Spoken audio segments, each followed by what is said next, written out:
ஜோதிட விடியல் YouTube channel நேயர்கள் அனைவருக்கும் ஸ்ரீ கால பைரவரின் பரிபூரண அருளாசியுடன் உங்கள் ஆஸ்ட்ரோ ராஜகுமாரியின் இனிய வணக்கம்.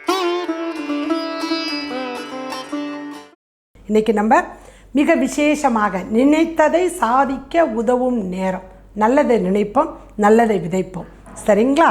22/6/2024 பிரம்ம முகூர்த்தத்தில் வரக்கூடிய சோடசக்கலை நேரம். ஒவ்வொரு மாதமும் 2 சோடசக்கலை நேரம், 2 மைத்திர நேரம்லாம் வருது. அதை கரெக்டாக எந்த டைம்னு உங்களுக்கு குறித்து கொடுக்கறது தான் ஜோதிடம் படித்த என்னோடய வேலை. அந்த நேரத்தை பயன்படுத்திக்கிட்டு இந்த வாழ்க்கையில் நம்ம வாழ்கிறதுக்கு எவ்வளவோ நமக்கு தேவைகள் இருக்குது.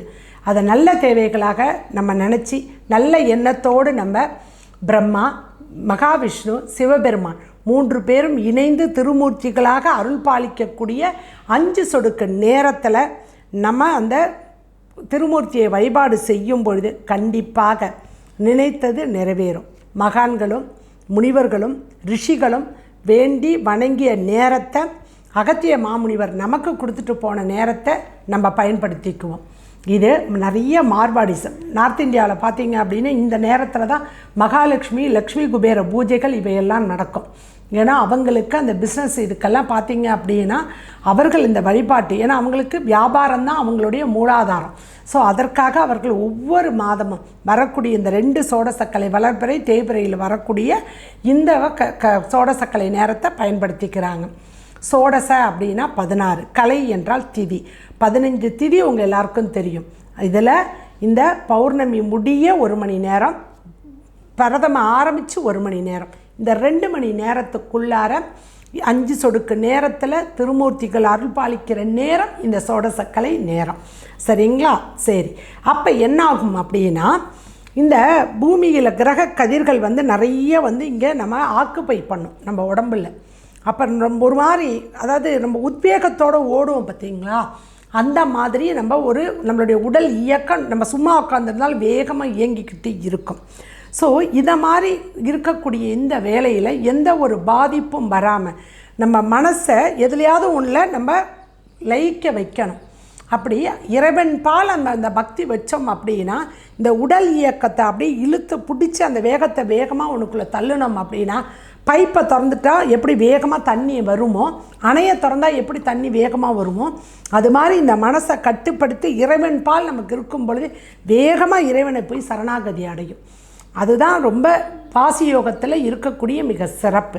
சரிங்களா? இது எல்லா மதத்தினரும் எல்லா மனிதர்களும் ஜீவராசிகள் உட்பட இந்த நேரத்தில் இறைவனை வழிபாடு செய்யும் பொழுது நல்ல எண்ணத்தோடு நம்ம தியானம் செய்யும் பொழுது வாசியோக தெரிஞ்சவர்கள் செஞ்சீங்க அப்படின்னா இன்னும் விசேஷம்.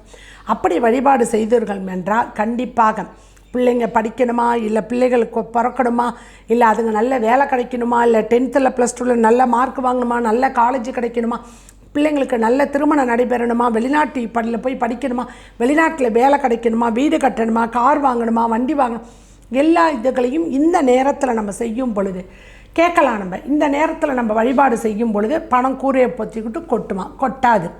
உங்களுக்கு என்ன அப்படின்னா உங்களுடைய ஃபோக்கஸ், உங்களுடைய எண்ணங்கள், உங்களுடைய எண்ண கதிர்வீச்சுகள் இதையெல்லாம் ஒன்றுபட்டு இந்த ஃபோக்கஸ் ஸ்பீடாக போய் இறைவனை சரணாகதி அடையும் பொழுது அந்த மௌனத்தில் நீங்கள் கிட்டத்தட்ட நீங்கள் 2 மணி நேரம் உட்கார முடியாட்டினாலும் ஒரு மணி நேரம் உட்காரும் பொழுது கண்டிப்பாக அடுத்தது உங்களுடைய உள்ளுக்குள்ளேயே அன்கான்சியஸ் மைண்டுக்குள்ளே என்ன ஓடிக்கிட்டு இருக்கும் அப்படின்னா இதை எப்படி நம்ம ஏதோ ஒரு எண்ணத்தை ஏதோ ஒன்றை தான் நம்ம எடுத்துக்கணும்.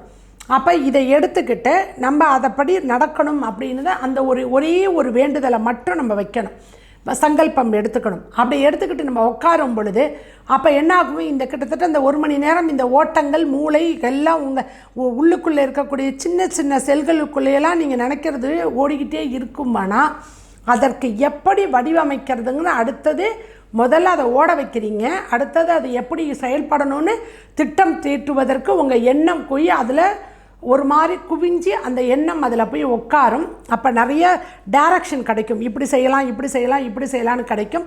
அதற்கு பிறகு அந்த எண்ணத்திலேருந்து நீங்கள் எடுத்துகிட்டு போய் எப்படி செய்யலான்னு ஒரு டேட்டா வச்சுருப்பீங்க. டேட்டாவிலேருந்து அந்த எண்ணத்தை அப்படியே செயலாக நீங்கள் மாற்றிக்கொள்வதற்கு இந்த பிரபஞ்சம் வழி கொடுக்கும். ஸோ கடவுள் இதுக்கு துணையாக இருப்பார். அப்போ என்ன அந்த மனம்தான் இந்த ஒரு கிட்டத்தட்ட 6 அடியாக இருந்தாலும் ஏழடியாக இருந்தாலும் அத்தனை பெரிய உருவத்தை மனம் மட்டுமே இயக்கிக்கிறது, உடலையும் இந்த அறிவையும் புத்தியையும். அப்போ இந்த மனசை கொண்டு போய் கடவுள்கிட்ட நீ குமிச்சு வச்சுட்ட அப்படின்னா உனக்கு நல்லதொரு கிடைக்கும். ஸோ மனசு விவேகானந்தர் மாதிரி கொண்டுட்டு போயிட்டோம் அப்படின்னா மனம் தூய்மைப்பட்டால் மகத்துவம் வந்து சேரும். இதுதான் அங்கே இருக்கக்கூடியது. அதற்கு ஒரு 15 நாளைக்கு ஒரு திருப்பம் நம்ம இதை வந்து கம்ப்ளீட்டாக நம்ம செல்ஃப் அனாலிசிஸ்க்குன்னு கூட அதை எடுத்துக்கிட்டு உக்காந்தீங்க அப்படின்னா அந்த நேரத்தில் கதிர்வீச்சு இந்த பூமியில் அதிகமாக வரும் பொழுது, அது நம்மளை வந்து தாக்கும் பொழுது, நிறைய வேகமாக இருக்கும் பொழுது அப்படியே உட்காந்து அதை கட்டுப்படுத்தி நீங்கள் ஃபோக்கஸ் பண்ணும் பொழுது கண்டிப்பாக ஒரு வியூ கிடைக்குங்க. சரியா? அதை நம்ம கண்டிப்பாக உணர முடியும். நான் எப்படி உணர முடியும் அப்படிங்கிறத நான் சொல்கிறேன். என்ன அப்படின்னா, அன்னைக்கு கண்டிப்பாக 22/6/2024 சோடசக்கலை நேரம் வருதுங்க.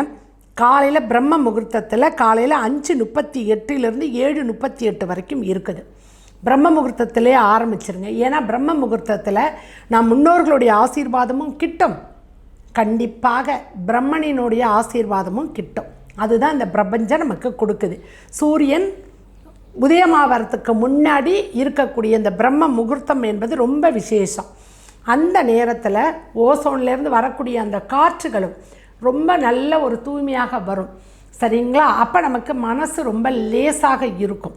அந்த வேளையில் உங்களால் 5:38 இருந்து 7:38 வரைக்கும் உட்கார முடியலைன்னா தயவு செஞ்சு 5:38 ஒரு 6 மணி வரைக்கும் ஆகும், இல்லை ஒரு 6:15 வரைக்கும் ஆகும் உட்காருங்க. பூஜை ரூமில் தான் உட்காரணும்னு கிடையாது. காலைல கிளம்பி குளிச்சுட்டு தளர்வான ஆடையை போட்டுட்டு காஃபி வேணும்னா குடிச்சிக்கிங்க. வாசலில் கோலம் போட்டுட்டு சுவாமி ரூமில் விளக்கேற்றி வைத்துட்டு உங்களுக்கு பிடித்தமான இடத்துல தரையில் மட்டும் உட்காராதீங்க. தரையில் வெறும் தரையில் உட்காராமல் ஒரு துணியோ இல்லை ஒரு பலகையோ இல்லை ஒரு தடுக்கோ போட்டு அதில் உட்காந்துக்குங்க. உட்காந்து இந்துக்களாக இருந்தீங்க அப்படின்னா நீங்கள் வடகிழக்கை பார்த்து ஈசானிய மூலையை நோக்கி உட்காரணும். சரிங்களா? ஏன்னா நவகிரகங்கள்லாம் இருக்கக்கூடியது அந்த இடத்துல நீர் ஊற்று வரும் பொழுது அது நமக்கு அந்த குளிர்ச்சியை கொடுக்கறதுனால வடகிழக்கை நோக்கி இருக்கணும், ஈசானிய மூலையை நோக்கி இருக்கணும்.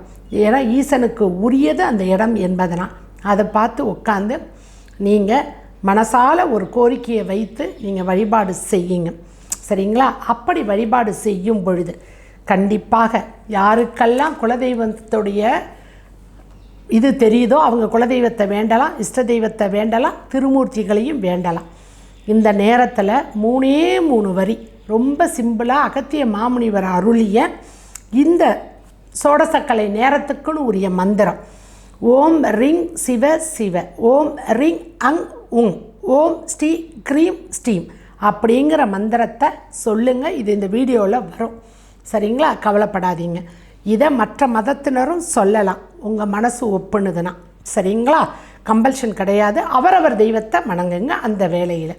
அப்போ மற்ற இனத்தவர்கள் இஸ்லாமிய சமூகத்தில் இருக்கக்கூடியவர்கள் நமக்கு மெக்கா மேற்கு நோக்கி இருக்கிறதுனால நீங்கள் கை காலெலாம் அலசிட்டு தான் போய் அல்லாவை தொழுவீங்க. அப்போ கொஞ்சோண்டு அர்த்தர் பூசிக்கிட்டு அந்த வாசனையோடு அந்த கதிர்வீச்சுகள் இருக்கக்கூடியப்போ இந்த வாசனை இருக்கும் பொழுது உங்களுக்கு அந்த சுவாசம் ஒரு ரிலாக்ஸாக ஒரு இதத்தில் அது இயங்கி கொண்டு இருக்கும். சரிங்களா? அப்படி இருக்கக்கூடிய வேளையில் நீங்கள் உங்கள் தொழுகையை மேற்கு நோக்கி உட்காந்து கண்டிப்பாக நீங்கள் தொழுகிற நேரம் தான் இந்த நேரம், பிரம்ம முகூர்த்த நேரம். அப்போ அந்த தொழுகையை நீங்கள் அல்லாவுக்கு நீங்கள் போய் உங்கள் மசூதியில் பண்ணாலும் பண்ணலாம், இல்லை வீட்டில் இருந்து தொழுகிறவங்க தொழுகலாம். அதே மாதிரி கிறிஸ்துவ சகோதர சகோதரிகள் மேற்கு நோக்கி, ஏன் அப்படின்னா ஜெருசலம் மேற்கு நோக்கி இருக்குது, அதனால் மேற்கு நோக்கி வெள்ளை மெழுகுவர்த்தியோ அல்லது பச்சை மெழுகுவர்த்தி பெஸ்ட்டு.